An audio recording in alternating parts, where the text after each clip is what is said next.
Guys, we're at New Cumberland Dam in east central Ohio, on the Ohio River, obviously. New Cumberland Dam on the Ohio side. West Virginia side is also fishable. This side, the Ohio side here, has the locks on it, and every spring from mid-April to about mid-May, the smallmouth, they pack in this riprap like crazy. And it's been cold this year, so they're a little behind. And what you do is you cast parallel with shore like I'm doing right now, and they'll hang out in these rocks trying to get warmed up and trying to kind of just linger. I think they're just lingering around, and they're trying to find the spots they want to spawn at. And the fish, the smaller fish, will be super aggressive. The 12, 13, 14 inch ones, sometimes even you'll get a little one, but you'll catch a ton of 12 to 14 inch ones, and then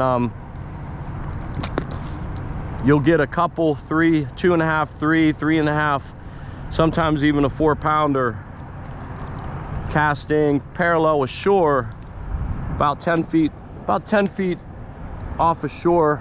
It drops really fast, so it's deep. Even 10 feet off of shore, it's pretty deep, probably 6, 8 feet. Just throwing square bills, shad colored white, or shad colored square bills, white chatterbaits with trailer, couple Rapala crankbaits I was using last season, worked really well.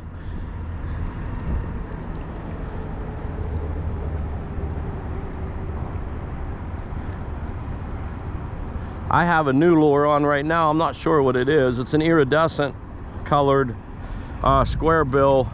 It doesn't seem to be doing the trick. I'm going to change it up here in a minute, but that's what we're looking at right now. I forget who makes it. Yozuri. It's a Yozuri. It's pretty cool. I thought it might work. It's kind of the same color as the water, so I think I'm going to go to something more high vis and keep working this shoreline here. But it's early in the season. Like I said, I got one yesterday, one the day before, and I'd say in about a week and a half they'll probably be piled in here like crazy. All right, guys, I'm trying to get this camera angle good. I just started messing around. I have this GoPro for my 4x4 Wheels and Wrenches YouTube channel, and I'm trying to get a little fishing content on here because I've been doing a lot of fishing this springtime. I'm laid off of work temporarily, but again, I'm experimenting with different crankbaits, different lures and things, and you can see here, I'd say this is probably my go-to. It's a white chatterbait with a bluegill colored top skirt, couple strands of yellow and a white skirt on the bottom. The silver, it's just an original chatterbait, and it has this tickler trailer on it, and they absolutely destroy this thing. I've had excellent luck with it. Last season, you can see the teeth marks on this thing. I was destroying them. I believe this is a Storm 3-inch Arashi, Storm Arashi square bill 3-inch. This thing, shad, kind of a shad color with a blue top, was working very well. And then this is an old Rapala I've had for years, and they were hitting this too. But they're tucked up close to shore in the rocks, so you don't want something that runs too deep. You want something that runs maybe 2 feet, 2 to 3 feet under. I'm gonna tie on a couple of these and see what happens here.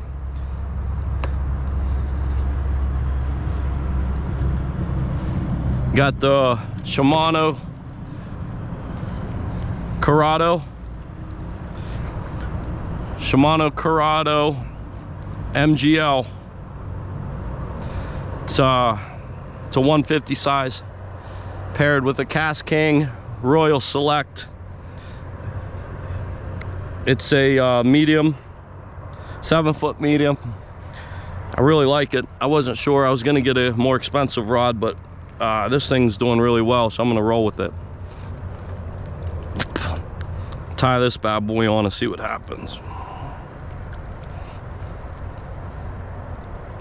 But for some reason, actually, I'm gonna do this. This thing is so foolproof, it's almost hard to not use it. They love the chatterbait. I run 20-pound braid to a 20-pound fluorocarbon leader, just with an FG knot, and it's, the fluoro's nice, it's clear underwater, and it's more abrasion resistant with all these rocks. But we're gonna throw this chatterbait and see how she does. Walk this shore. I'll cast 10 times in one spot or so, and then walk 20 feet, and then work this whole shoreline, cast in parallel. Every once in a while I'll cast out, or fan cast, try to get a walleye, because there's walleye in here, there's muskie in here, there's pike in here, and then the smallmouth, and there's rock bass too, but smallmouth are in here. There's largemouth and Kentucky bass too, but you don't really see them very often. The smallmouth are should be packing in here soon, so this chatterbait usually gets their attention. I don't know why. This color works really, really well. No jigging, nothing, just steady reel across these rocks.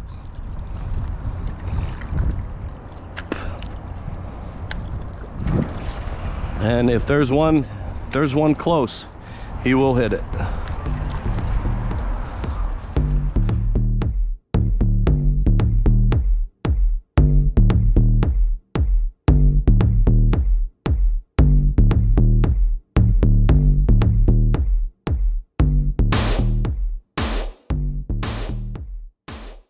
Say the water's probably in the mid to high 40s, at least close to shore. Like I said, it's April 12th, 2022.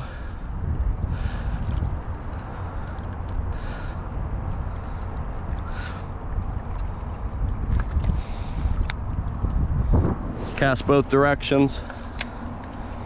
5 to 10 feet offshore. See what's in here.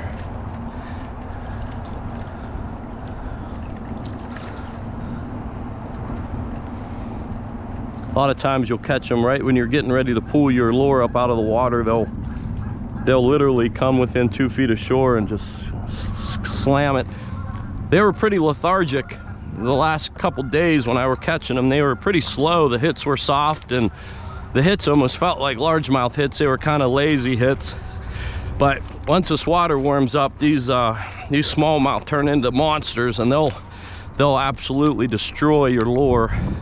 They hit so hard. I got a 3.6 here last season, but it was in May. Oh, that might have been weeds.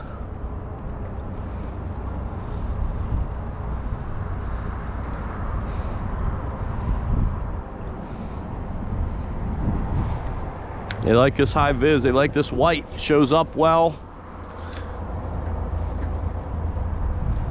Let it sink a little bit, a couple feet.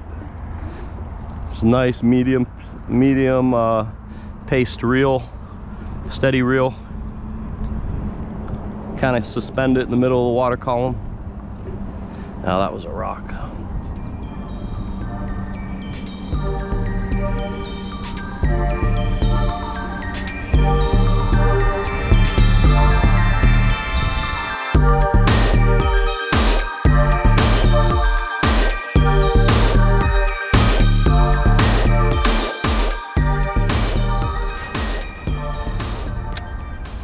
Fighting them on a medium light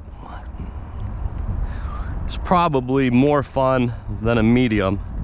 I think I'm gonna get a medium light spinning rod to try. Yeah, I'm surprised they're not smashing this with the sun being out. Water's calm. They're in here. It's a matter of finding one.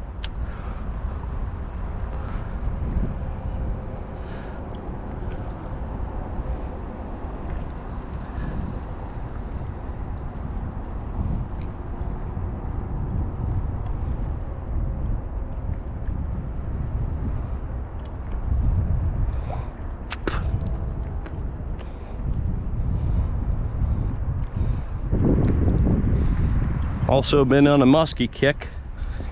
Good friend of mine, he's strictly muskie. That's all he fishes for, really. And we've been doing some muskie fishing, some of the tributaries coming into the river, and then a few of the Muskingum watershed lakes within an hour of Steubenville. Trying to get at least one muskie this year. First year trying for him.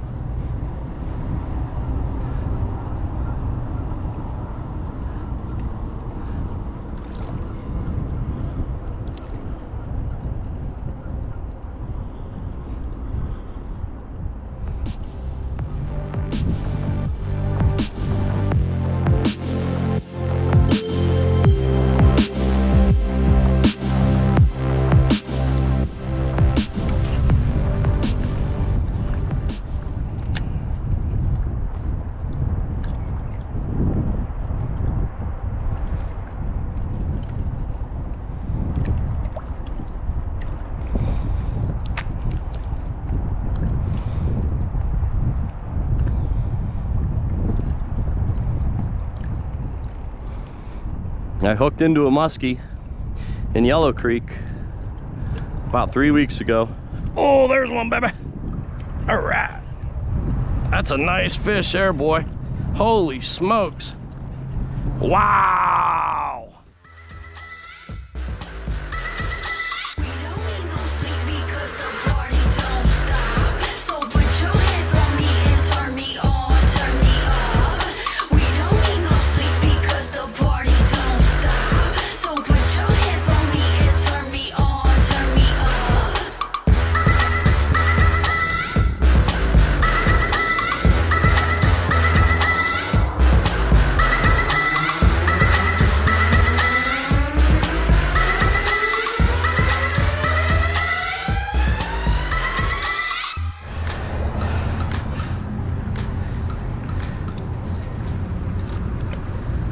Watch his gills. 2.8. 2.8. Nice fish for the third fish of the season. 2.8.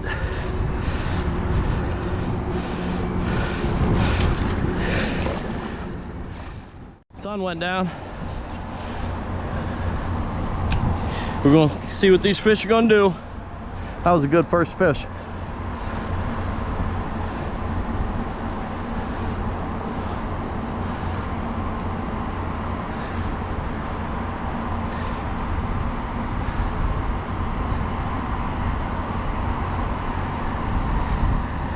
Hopefully this camera angle is good. We got something, kind of Army Corps of Engineers barge out there.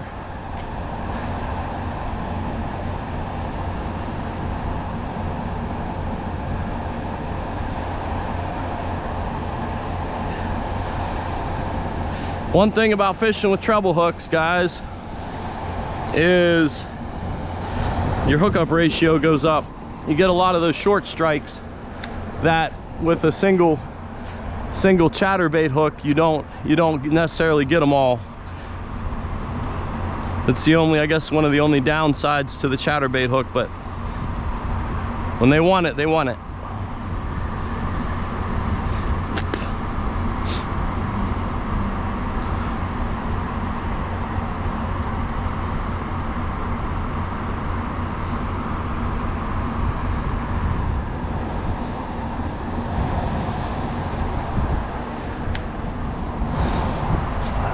Come on, son.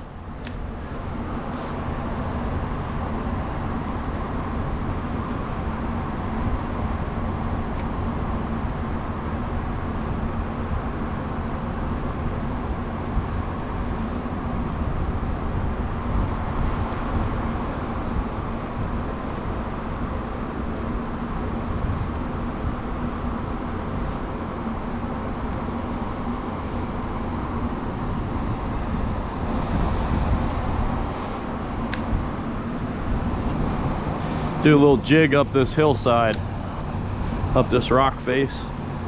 See if we can get any guys sitting down deep. Might be a couple fatties.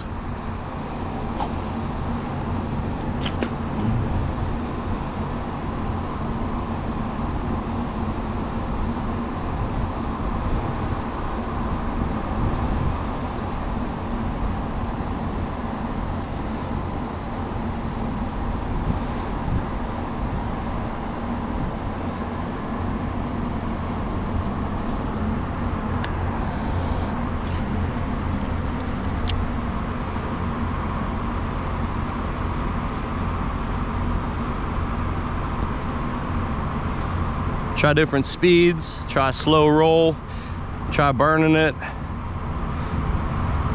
See what they want. All right, we go for a walk.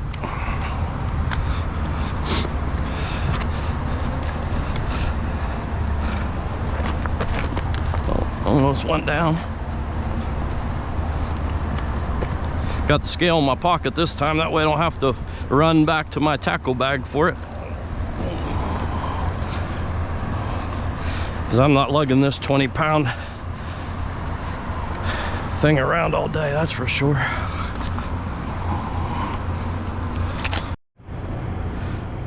All right, homies and homettes, we got the Storm Arashi. That's what we're gonna roll with. Give her a try. I walked down north on the shoreline, about 100 yards.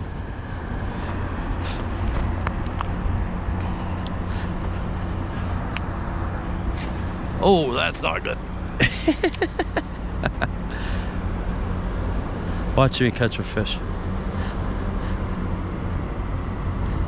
Catch them off guard when you go into new water. They don't expect you.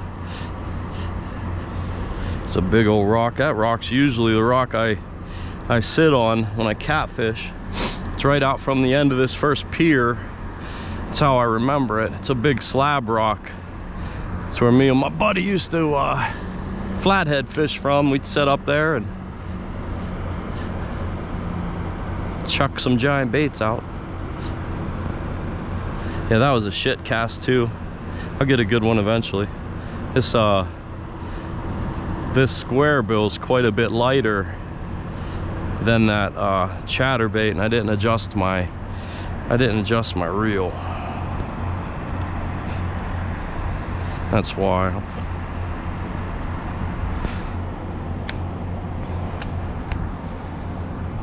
There we go.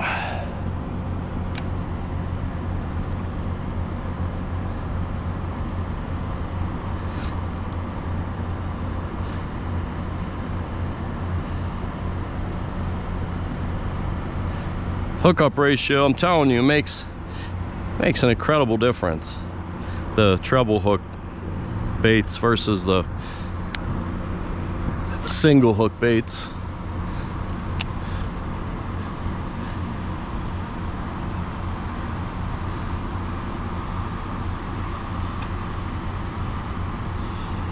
Oh, that's the downfall of treble hooks. As you saw, the benefits of treble hooks and the downside of treble hooks is they will catch on everything and anything, especially rocks. There it goes.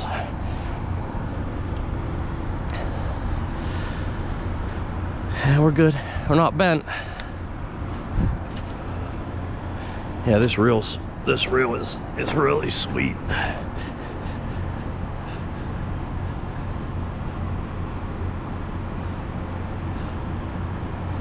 That's a floater.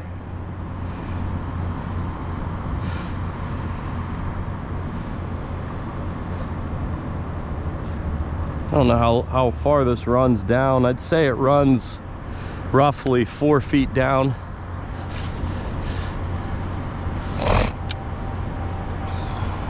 Try to cast out a little further for this one.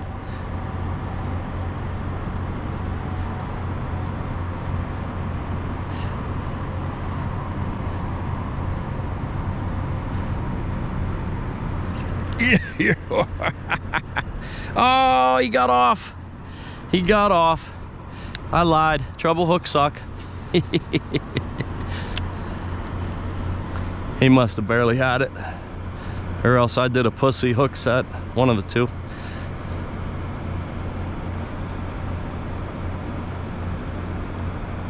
This thing does work well though. Shad, a little bit of a shad color and profile. The river fish, all river fish I'd say, and lake fish too, they're shad based, so their diet consists of all the different minnow and shad species. So when you're using a bait that replicates that, you're gonna trigger them, you know, more.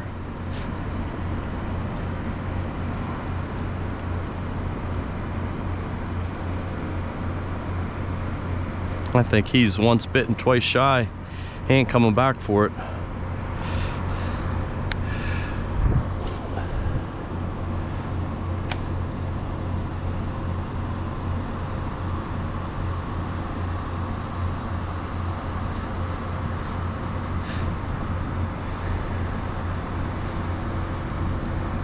Oh, another one I missed. Shoot. Shoot, shoot, shoot. What is happening? What is happening? It was right off the point. This little point here is where he hit.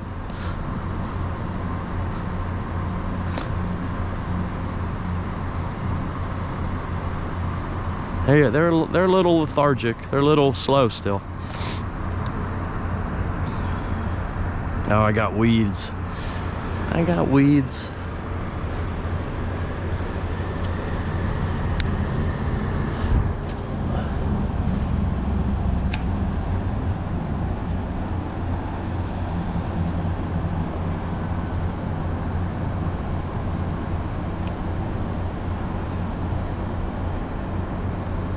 There must be a clump of weeds out there I keep picking up. There's a leaf this time.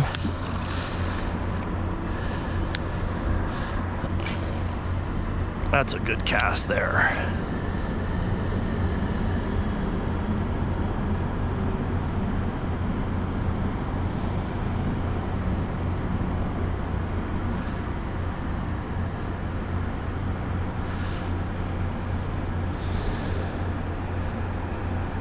Slow rolling it, trying to keep it above the rocks so I can feel them.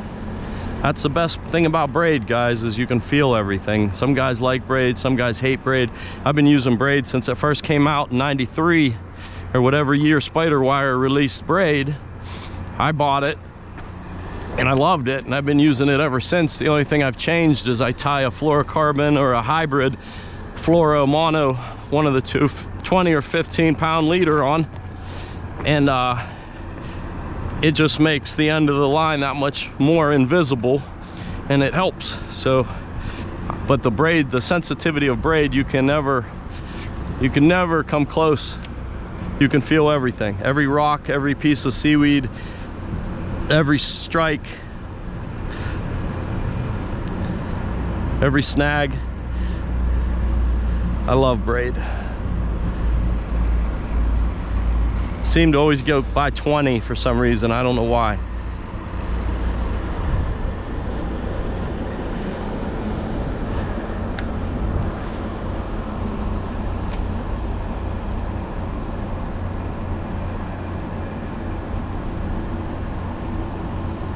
Some of the braids are really slick. There's a brand called Suffix. Some of it's coarse. There's 4-strand braid and 8-strand braid. The 4-strand braid are cheaper and they're more coarse, and you can sometimes hear them like going through the rod guides because it's rough. but it knots really good, and the knots hold really well because it's coarse. Well, the Suffix 8-strand, it's really slippery and waxy, and as you use it, it gets even more slippery and waxy, and your knots will pull out. Even if you wrap it 8 times, your knots will pull out, and you have to be careful when you're running that real waxy line, because your knots will, if you get a real heavy fish, it'll pull right through. So you got to add a little extra step to your knot, unless you do a Palomar. If you do a Palomar knot, it won't do that. But a clinch knot or a uni,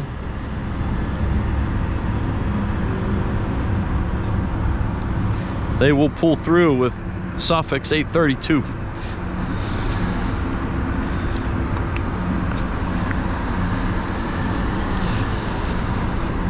One of the best knots to learn, guys, is FG.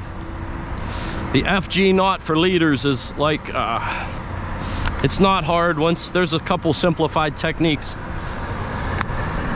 Once you learn it though, it's a no-brainer to use for tying on leaders.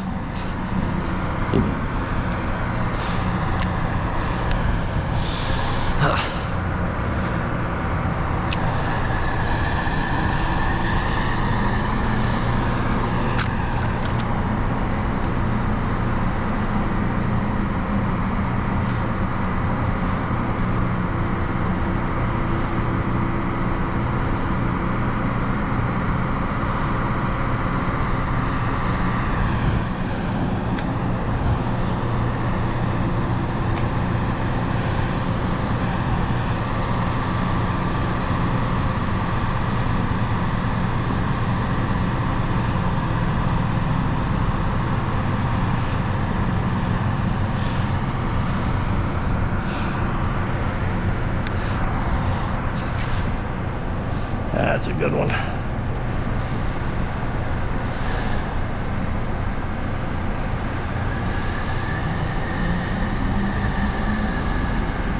Yeah, they're not, I don't know. I might go back to the chatterbait, honestly. Oh man, I think that was a hit too. I don't know. No, it was weeds. Shit. I was gonna say 3 misses in a row. That's not good.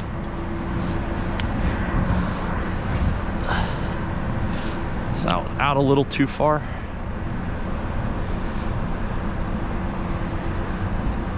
Never know though.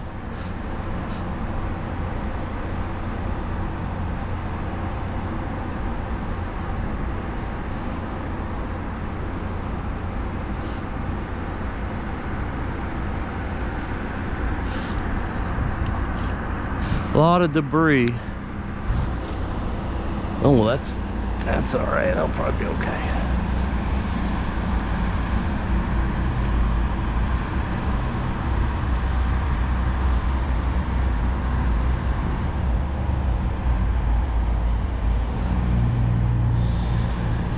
I want to say this has a rattle in it. Let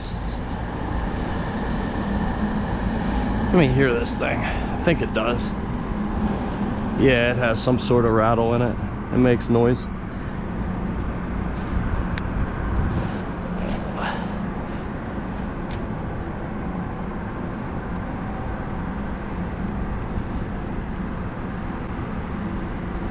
Kind of vibrates like a chatterbait. Not, oh, there's one. Not as aggressive. That's a big fish. I don't think it's quite 3. That's fighting nice. Heck yeah, dude. That's, I'd say, smallie. Yeah, that's a nice fish, bro. Get away from that stick. Yeah, that's a nice fighting fish, bro. Holy crap, these things are big in here today. That is a nice. Same size as the last one. Same size as the last one. Curious why these big boys are coming in here so early. Usually it's the opposite. Usually you'll catch the little dinks. I didn't understand that. Early on.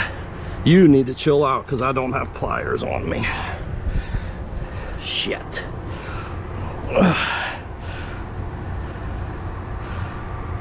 Got one in them, and that's it.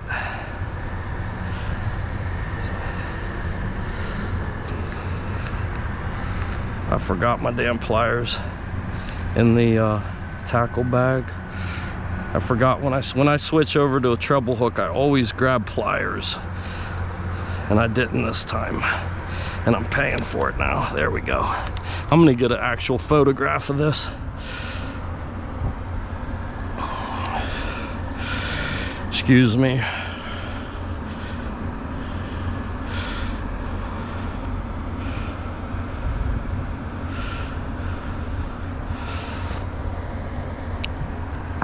Always face the sun, guys, when you take pictures. Cheese.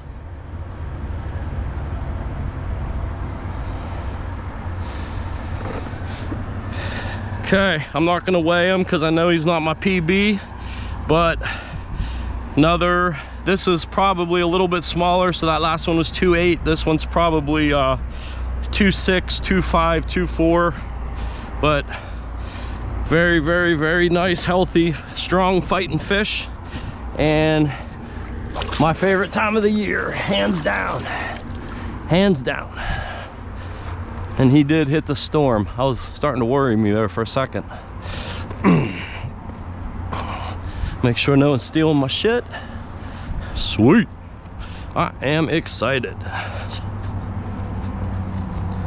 You can cast in the same spot. Oh, I sat in this spot and casted both directions for 15 minutes.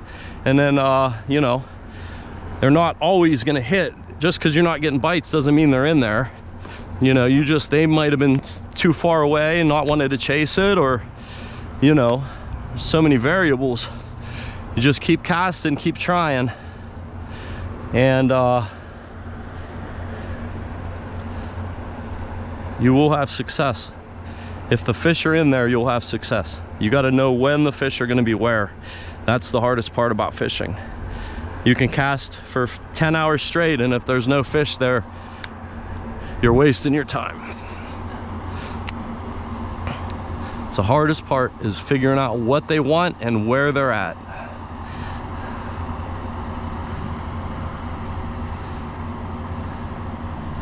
I'm just happy I got another like quality fish out of this place, because last year it was the opposite. I was catching little those are like 17 inchers, those two.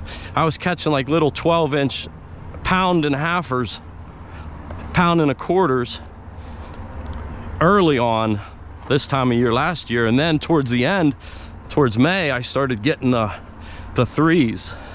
Well, I got two and a halves today, that's really good.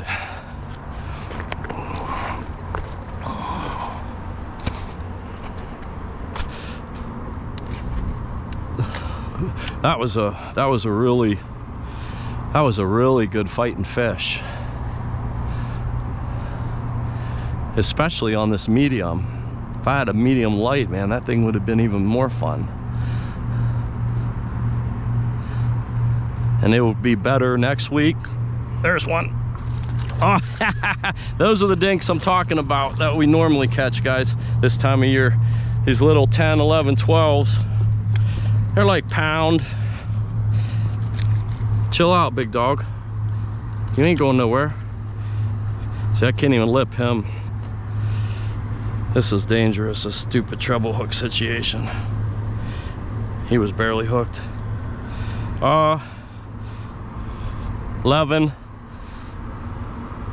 11, maybe 12. Nice little guy. Thank you, buddy.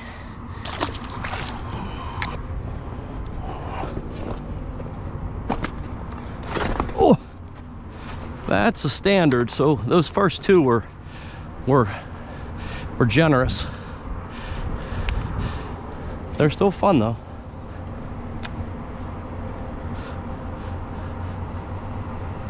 You get in this fresh water down here. It's even, the further you get down towards the lock, water's more still. And the only time it gets disturbed is when a boat comes through the lock. They either pump water out of the lock like an elevator and lower the boat down, and this whole entire channel here gets overtaken by a bunch of crazy rip currents and shit when the pumps, or when the when they pump the water out, and it kind of messes everything up, but they haven't done it yet today.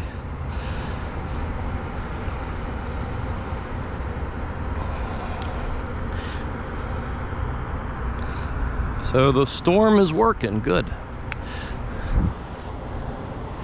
Yeah, after you fish for the same species in the same location, guys, for you know, weeks and weeks and years, not years, you figure out what lures they are gonna definitely hit, and you figure out what lures are not even worth trying.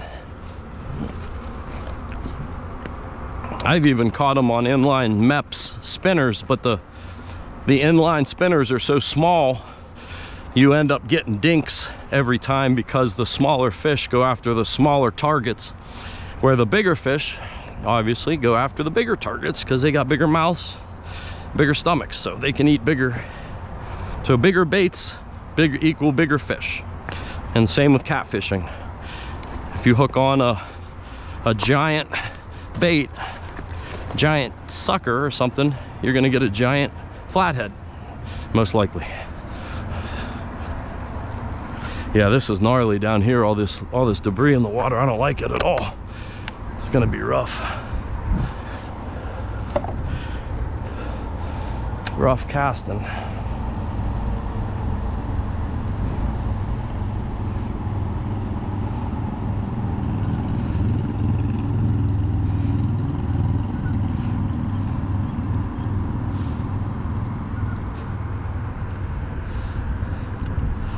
This thing definitely runs deeper than what I'm used to. I'll try to steer this through all that shit.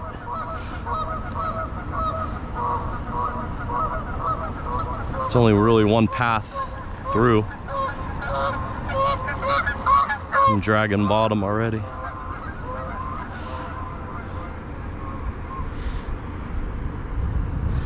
And this is so much fun. You have no idea.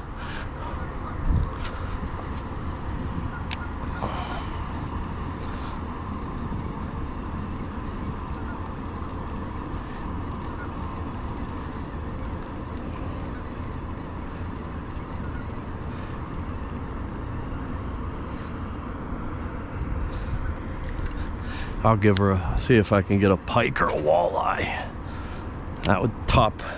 That'd be icing on the cake. Muskie, I don't think I could get a muskie in on this. He'd snap me off in a heartbeat.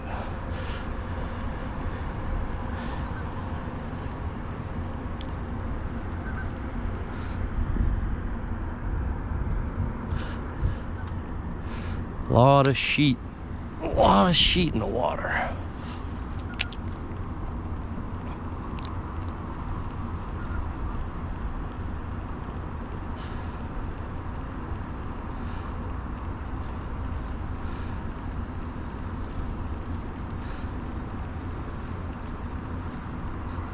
There's a rock. I think I'm gonna go down, back down there. There's too much junk in the water down here. Mix it up a little bit, guys. I never used this before. It's a bladed weighted swim bait hook with a glitter shad. I have no idea what brand it is. I bought it years ago. I've never used it. We're gonna give it a try, see if it gets any responses. Looks like that debris finally cleared out a little bit. I might try this stretch again. So I was having better luck down here anyway.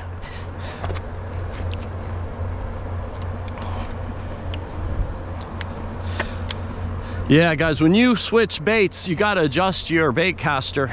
I know it's a heavier, lighter, you gotta adjust the settings just a tiny smidgen of a bit to compensate for the heavier or lighter lure so it casts the way it should.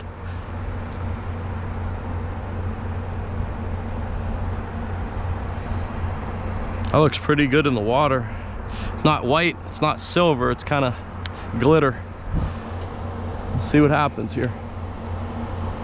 I'm just gonna do a medium pace straight reel.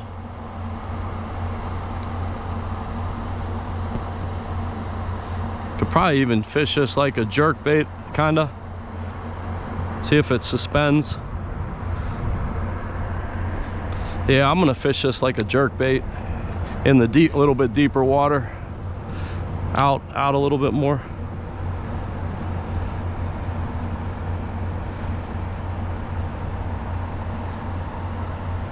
Just see what happens.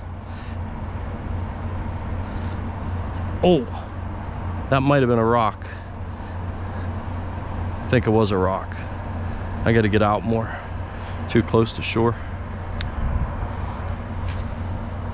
That's probably much better out there. Let it sink down. Pop it.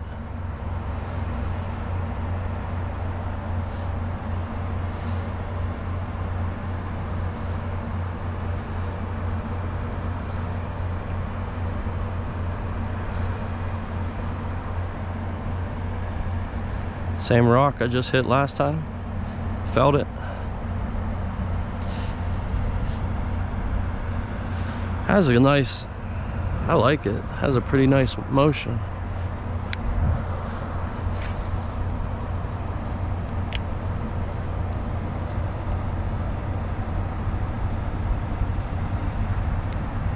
Mix it up.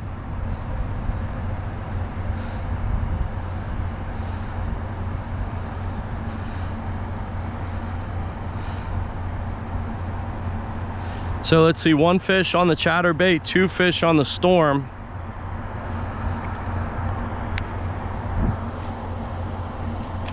I believe that's the way it went.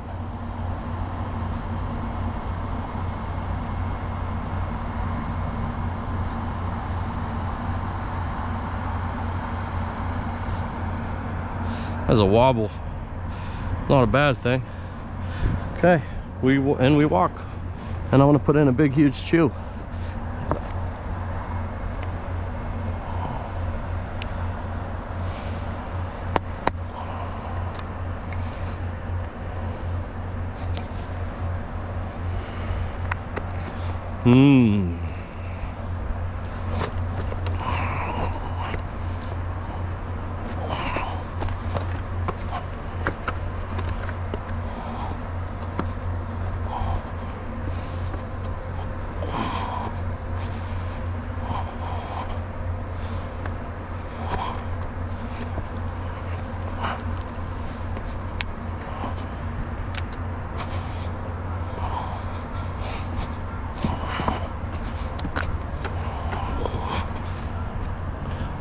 If anybody wants to come up here for smallmouth fish, I'd be more than happy to take you up or meet you here and show you what to do.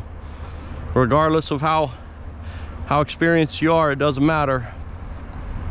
Once they show up here and they're here in big numbers, you'll have a blast, I promise.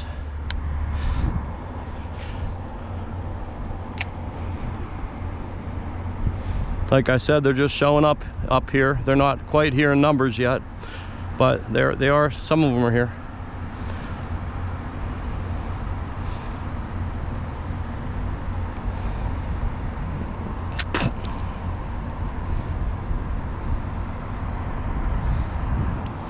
I like it. Looks good. Water's super calm right now, man. Got a wee little bit of a wind ripple on it. Not like glass, but it's pretty damn calm.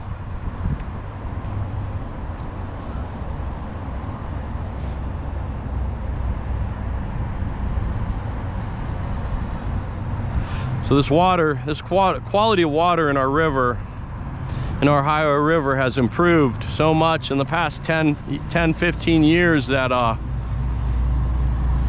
used to really not see seagrass, seaweed, any kind of lily pads, any kind of vegetation in the river.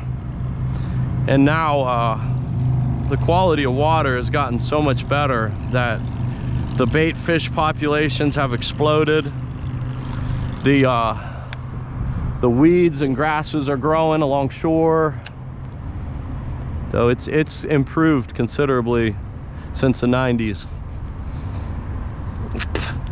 I think that's why the catfish are getting so much harder to catch because there's so much more dead shad for them to scavenge on, at least from shore. I don't have a boat.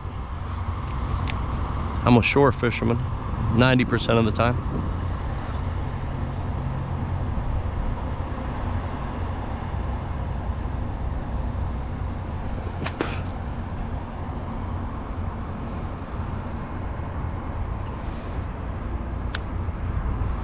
I don't think they like this one either, guys. That must be that sound. That chatterbait must make a real specific sound or vibration that they like.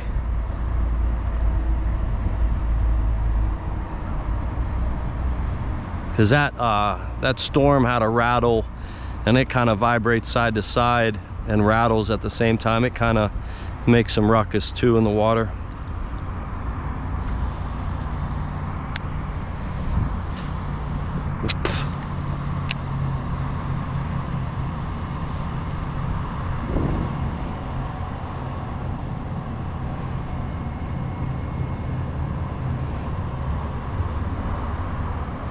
This is a really nice bait. It's a shame they're not hitting it. I really like this underspin.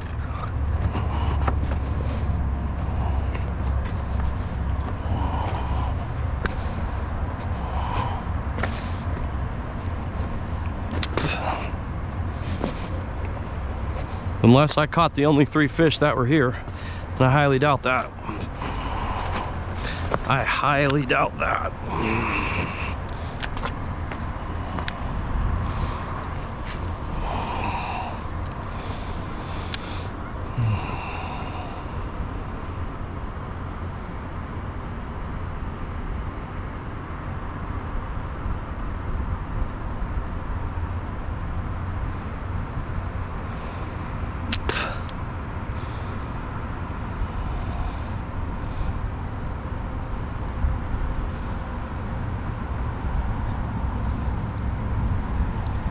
What a beautiful, beautiful, beautiful afternoon.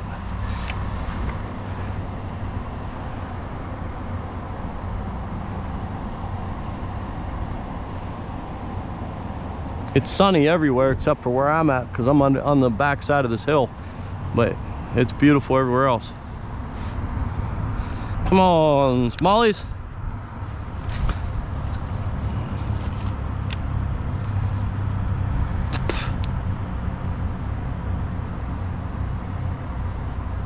Got that tugboat parked up in the corner there. I don't know if you can see it off in the distance. And it's loaded with debris everywhere around it. It's just getting jammed up in there.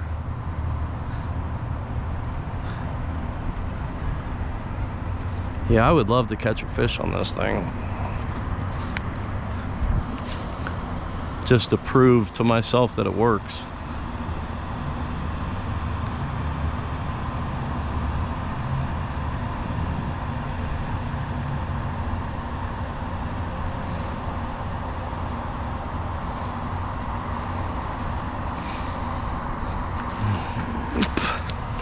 All right, I might be wrapping it up. We'll see.